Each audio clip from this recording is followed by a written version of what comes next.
2020년 3월 17일 화요일 목적이 이끄는 삶 7번째 날입니다. 오늘은 항해자라는 찬양을 들으면서 우리가 이 시간을 시작해 보려 합니다.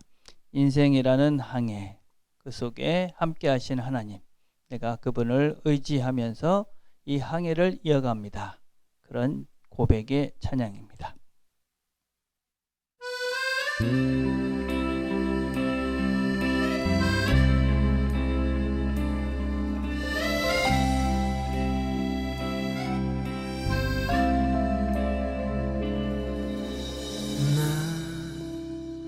비로소 이제 깊고 넓은 바다 간다.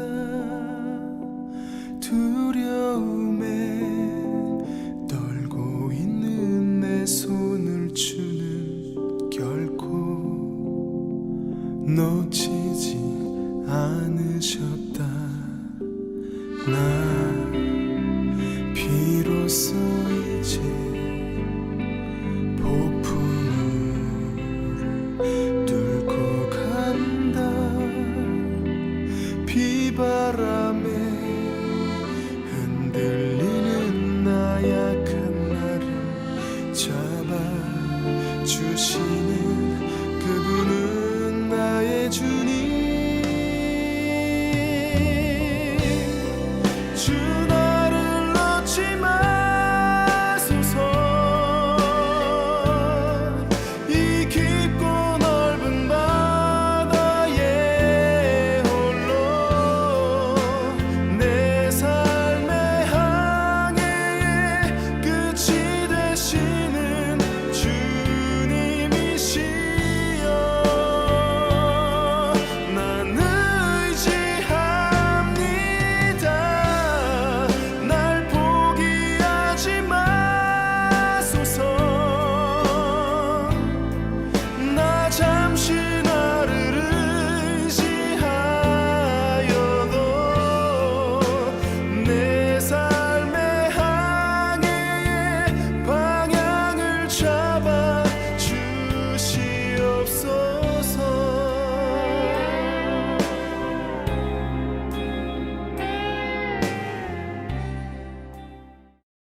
오늘의 주제는 하나님이 멀게 느껴질 때입니다.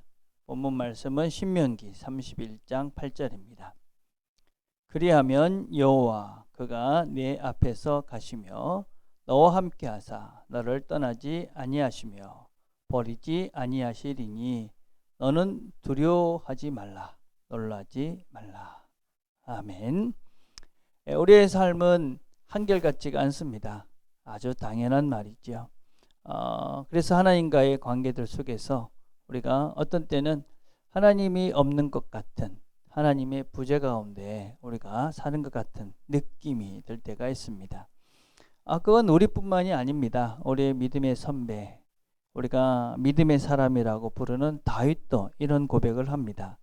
여호와여 어찌하여 멀리 서시며 어찌하여 환난 때 숨으시나이까. 그래서 하나님이 나의 환난 중에 내가 힘들 때 멀리 있는 것 같습니다. 그런 고백을 하고 있습니다. 그러나 그것은 느낌이지 사실은 실제가 아닐 가능성이 많습니다. 우리는 언제 이렇게 하나님이 멀리 느껴지게 될까요? 무엇보다도 나와 하나님 사이에 어떤 죄가 있을 때입니다. 죄를 지으면 우리가 하나님이 참 멀리 느껴집니다. 그것은 하나님으로부터가 아니라 내가 하나님을 피하는 것이지요. 우리가 누구에게 잘못하고 나면 그분을 피하고 싶고 공연히 멀리 이렇게 돌아가고 싶지 않습니까? 마찬가지입니다. 우리 마음속에 죄, 욕심, 욕망 이런 것들로 차 있으면 하나님이 멀리 느껴질 수밖에 없는 것이지요. 피해가고 싶은 것이지요. 그래서 그럴 때 내 마음을, 내 삶을 돌아보는 시간을 가져야 하는 것입니다. 두 번째, 우리는 하나님 말씀보다 나의 경험, 내 자신이 우선될 때 우리는 하나님이 참 멀리 느껴집니다. 우리가 늘 명심해야 할 것은 우리의 경험, 또 우리의 감정은 늘 변한다. 그래서 내 삶, 또 하나님 이건 차이가 있다. 이런 것들을 우리가 기억하는 건 대단히 중요합니다.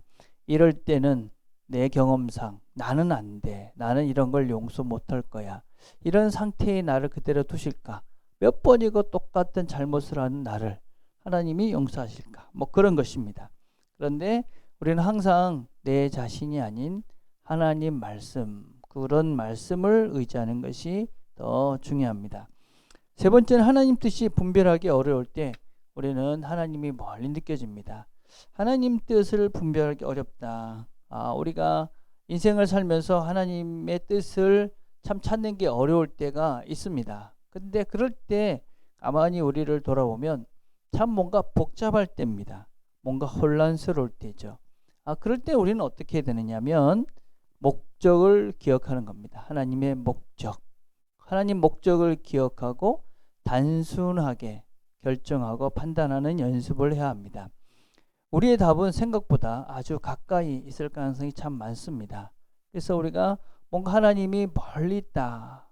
그랬을 때 뭔가 복잡하고 뭔가 결정을 해야 되는데 하나님 왜 답을 안 주십니까? 그럴 때가 있는데 그럴 때마다 우리가 하나님이 나에게 원하시는 내 삶의 목적이 뭔가 그렇게 우리가 단순하게 그 목적을 생각하고 그리고 우리가 기도하면 생각보다는 쉽게 우리의 답을 찾고 역시 하나님이 우리 함께 하는구나 하는 것들을 우리가 경험해 갑니다. 그래서 우리는 하나님이 멀리 느껴질 때 우리는 어떻게 해야 되느냐, 무엇보다도 하나님께 우리의 솔직한 감정을 말하는 것입니다. 욥기 7장 11절에 이런 말씀이 있습니다. 저는 가만히 있을 수 없습니다. 저는 화가 나고 분개하고 있습니다. 말을 해야 하겠습니다. 욥이 왜 나한테 이런 일이 나는지 이해가 되지 않습니다. 그런 투의 말이죠. 그런데 종종 우리의 문제는 정말 내가 어떤 상태인지를 잘 모르는 것입니다. 내 마음이 지금 어떤지 나를 보는 연습을 잘 안 하고 있으면 지금 내가 어떠한 상태인지, 내가 지금 화가 난 것인지, 아니면 지금 내가 슬픈 것인지, 아니면 내가 지금 욕심을 내고 있는 것인지, 내 마음을 보는 훈련을 하지 않으면 우리는 우리 상태를 알지 못해서 하나님 앞에 가서도 늘 똑같은 이야기, 아니면 어떤 때는 하나님 앞에 가서도 내 스스로를 외식하고 감추고 있는 나를 볼 때가 있습니다. 그래서 우리는 우리의 솔직한 감정을 찾는 것이 대단히 중요하고 또 그런 감정이 들었을 때 하나님께 나아가는 것입니다. 그래서 하나님께 우리의 마음을 토로하기 시작하면 생각보다는 쉽게 하나님께서 우리의 마음을 만져주시고 또 하나님이 함께 하시는구나 하는 것들을 우리가 쉽게 누릴 수가 있습니다. 두 번째는 이 욥의 모습 속에서, 솔직함 속에는 깊은 믿음이 있습니다. 욥 1장 20절에 보면 욥이 일어나 겉옷을 찢고 머리털을 밀고 땅에 엎드려 예배하며 모든 것들을 다 잃어버렸습니다. 자녀도 재산도 아내도. 그런데 하나님께 예배합니다. 그러면서 욥이 이렇게 이야기하죠. 이 모든 일에 욥이 범죄하지 아니하고 하나님을 향하여 원망하지 아니하니라.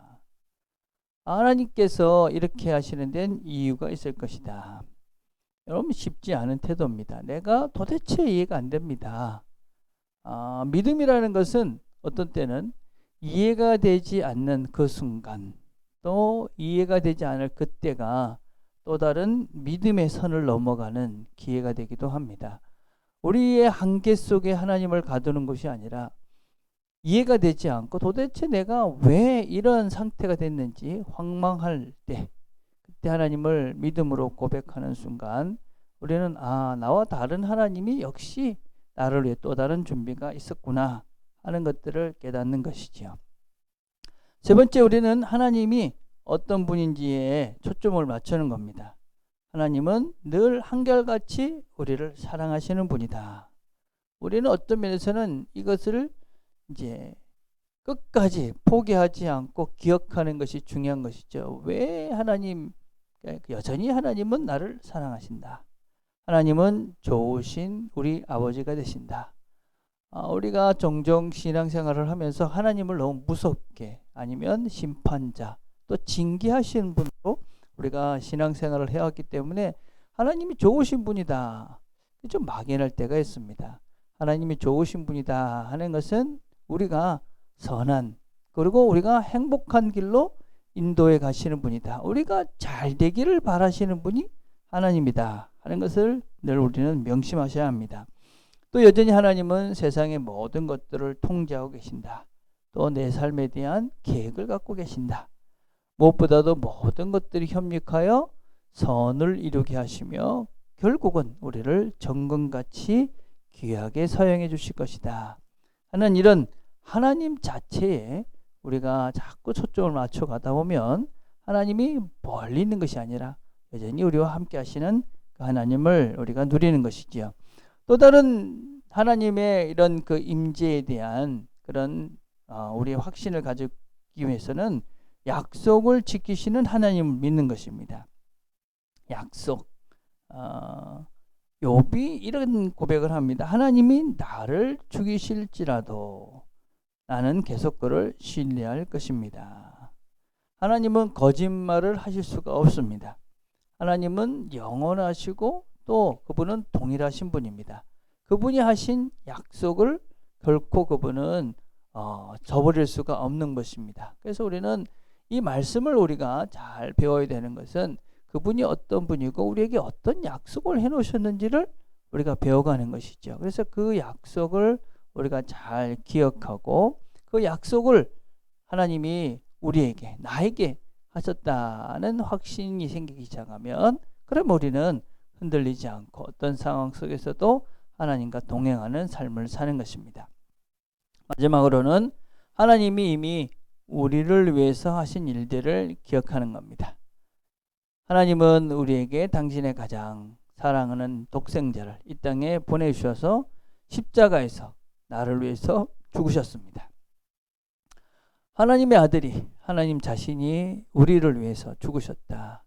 하나님이 우리에게 보여주신 사랑의 실제입니다.